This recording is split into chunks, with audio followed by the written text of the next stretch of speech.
Guys, I know marami sa atin ang nag-aabang nito sa Pilipinas at sa buong mundo. Kaya today, i-share ko sa inyo ang experience namin sa panonood ng Demon Slayer Infinity Castle Arc Chapter 1 dito mismo sa Japan. Then guys, ang papanoorin namin today, halos isang buwan na siyang palabas. Pero hanggang ngayon, puno pa din yung mga theaters. Actually, yung ticket namin ay magkakahiwalay kasi sobrang puno na. Lahat ng sinihan dito sa Ion Cinema, for that specific time, lahat ng cinemas fully occupied na lahat guys. Kaya hindi kami magkakatabi. So sabi nila, ito na yung last 3 films na ipapalabas na Demon Slayer. So yung final 2 after 2 years pa ata yung kasunod ng mga movies. So aabot pa ata to ng 2029. Alam nyo naman dito sa Japan, hindi lang ito basta anime. It's a cultural phenomenon. Makikita mo siya everywhere, sa convenience stores, sa train stations, sa mga damit. It's on a whole different level. And of course, bago manood, check muna tayo ng mga official movie merchandise. Wow! Ang dami nilang items, mga hats, keychains, and itong mga trading cards.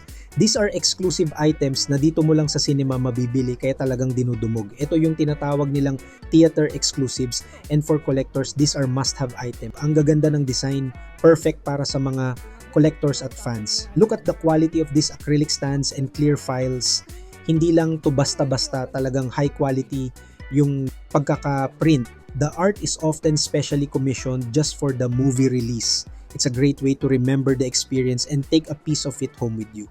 Halos isang buwan na siyang palabas, pero hanggang ngayon puno pa din yung mga theaters. Grabe yung hype. Actually, yung ticket namin magkakahiwalay kasi sobrang puno na. We used the XC Rizabu or the e-ticket reservation system online, and halos wala nang magkakatabing upuan na available. It's a very convenient system, but for a movie this popular, you have to be really quick. Ganyan po siya ka in demand. Pero ito talaga yung aabangan ng marami. May special exhibit sila dito ng mga figurines. Hindi ito for sale dito, pero preview ito ng mga upcoming releases. It's a treat for the fans to see them up close, to appreciate the level of detail that you can't see in online photos. Kompleto, from the main characters, andito rin yung mga upper moon demons. Ayan, si Akaza, si Daki, at Jutaro. Ang ganda ng pagkakagawa, super detailed. Tingnan nyo yung dynamic poses nila, parang anytime lalabas sila sa display case. The paint job, the sculpture itself, these are like small pieces of art. The craftsmanship is just incredible. For sure, sold out din agad to sa mga hobby stores once they are released. Tip para sa mga collectors: if you're serious about getting these, always check the official websites of stores like Ami-Ami or Hobby Search for pre-order schedules.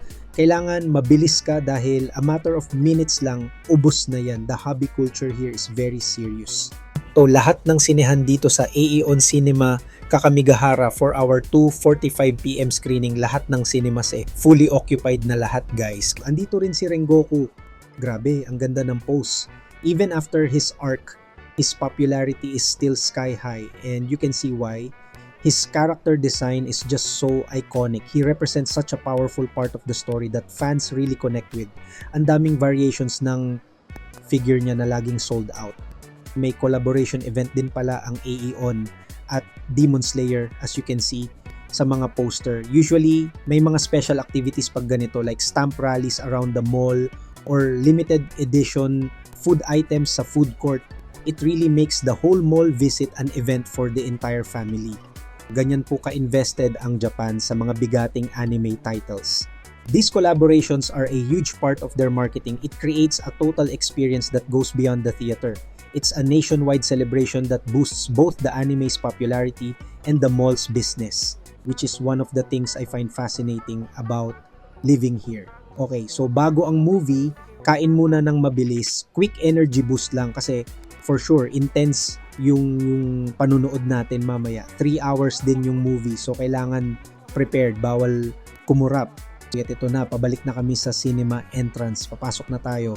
The lines are organized as always. Everyone is patiently waiting. The staff are very efficient in getting everyone inside before the show starts. So there are no delays at guys. Kaya di kami magkakatabi. We're all in row E pero may seats E14, E16 at E18. May mga gap sa pagitan namin. parang premiere night ng Marvel movie sa Pinas. Pero imagine nyo, almost every day for a month, we even saw some people wearing haoris inspired by the characters. The energy is just amazing. Pagpasok mo, iscan lang nila yung QR code galing sa e-ticket reservation mo sa phone. Ganyan kadali. Tapos binigyan kami ng parang special giveaway, isang character card galing. This is a common practice in Japan for big anime movies. They call it tokuten or special bonus item for moviegoers. Tingnan natin kung anong nakuha natin. Iba ata. Ikaw magbukas for me. Sabay tayo magbukas. Teka lang, ano ba yung likod? Hindi siya. Sige, hilahin mo na lang ha. Hilahin lang. Si Nizuko. Tsaka si Zenitsu. Tsaka si... Ano pala tayo? Zenitsu, tsaka si Zenoko, tsaka si Inosuke. Ayan, Inosuke, Zenitsu, tsaka si Nezuko. Ayos, it's a random character, so part of the fun is the surprise of finding out which one you got. Sometimes they release different sets per week, so dedicated fans would watch the movie multiple times just to collect them all. It's a nice little souvenir from the movie. Ayan, we're inside na. Ang laki ng IMAX screen. Hahanapin na namin yung mga upuan namin. E14, E16, E18. The atmosphere inside is buzzing with excitement. You can really feel the anticipation from the audience. Everyone's quiet but you can feel the collective energy. Yung medyo madilim na, so mag-start na yung movie. See you after the show. The IMAX pre-show itself is an experience with the powerful sound system really getting you pumped up for the main feature. The sound quality is just on another level. And of course, the classic Japanese cinema etiquette reminders. Bawal ang maingay and always be considerate of others. Theaters here are known for being very quiet, allowing everyone to be fully immersed in the film. Let's get ready.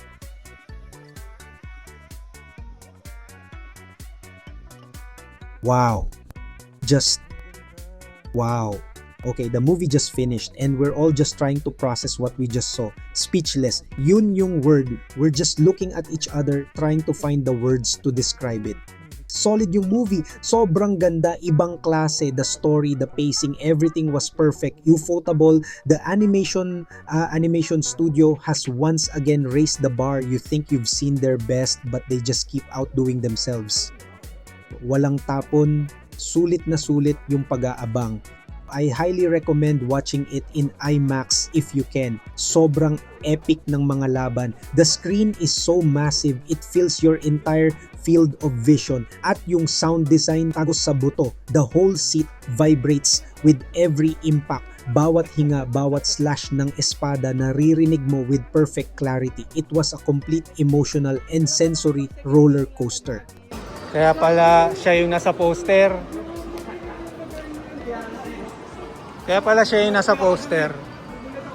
Kusibo, nakita mo na yung mukha niya, di ba? Kusibo. Yung maraming mata. Yun ba yung pinakamataas na joke? Sobrang goosebumps ako, pinakita yung sila. Grabe, hirap huminga, no? Hindi lang ako naintindihan doon. Yung parang batang Siya yung susunod na ano. May buhay pa pala siyang mga anak. Mga anak niya ba yun? May dalawa pa siyang yung matanda. Pagkat nung namatay sila daw, sabay-sabay sila namatay. Oo. Ay yung mga pinakabata niyang anak. May mga anak pa pala siya. Sila na yung susunod na ano. Kaya pala sabi ko, pass ba May to? successor pa din siya, hindi pa naputol yung ano. Oo, akala ko pass kasi yun eh. Kasi kamukha niya. Naintindihan mo kung paano natalo siya kasi naalala ko na. Oo, hindi niya na maalala na marriage, asawa niya yun, di ba? Oo. Saka pero hindi sila parang hindi ata sila tuloy nakasal pero saka yung kahinaan niya. Hindi ko lang naintindihan, paano namatay yung asawa niya saka yung tatay niya? Nilason. Dahil nga yung panahon nila, yung samurai, ayaw nila yung ginagawang martial arts nung iba kamay pa din yun. Nag-bitter na yung mga tao dun sa kanila na meron silang martial arts na physical. So ginawa nila, nilason nila yung water well nung mag-ina. So, after the movie, hindi pa kami umuwi. Nag-ikot-ikot muna kami dito sa mall. Kailangan muna naming i-digest yung napanood namin. We're just walking around talking about our favorite scenes, the plot twists, and how amazing the whole experience was. This post-movie discussion is part of the fun. Napadaan kami dito sa Hobby Zone. Alam nyo naman, para sa mga mahilig sa anime at Japanese hobbies, para itong paraiso. It's not just toys, it's a place full of creative outlets and collectibles that really showcase Japanese pop culture. From model kits to puzzles, there's something for everyone. Ang daming pwedeng makita. Mga Ghibli paper crafts, Tom and Jerry figures. These paper crafts are amazing. You build them layer by layer to create a 3D scene from the movie. It requires patience and precision, but the end result is a beautiful piece of art you can display. It's a very relaxing and rewarding hobby. At itong mga remint, mga miniature dioramas na sobrang cute at detailed, perfect hobby to para ma-relax. They have sets that let you recreate a whole scene like a miniature Japanese-style room, a kitchen, or even a full restaurant. The attention to detail is just mind-blowing down to the tiny labels on miniature bottles. Tingnan nyo to, ang liit pero ang ganda ng pagkakagawa. From tiny food items to miniature furniture, it's a world of its own. This is a very popular hobby here for all ages, and it's a great way to de-stress and focus on creating something beautiful with your hands. So yun po yung naging experience namin sa panonood ng bagong Demon Slayer movie. It was more than just watching a film. It was a whole day of fun, excitement, and appreciation for Japanese pop culture, from the movie itself to the hobbies it inspires. Para sa mga kapwa ko Demon Slayer fans, I have 2 questions for you. First, sino ang character na pinaka-excited kayong makita sa Infinity Castle arc? Second, if you could buy only one piece of merch from what we saw today, ano yun at bakit? Comment your answers below. Maraming salamat po sa panonood. This is Alan of Gaijin World, helping you to live, work, and enjoy Japan. Ingat po kayo palagi.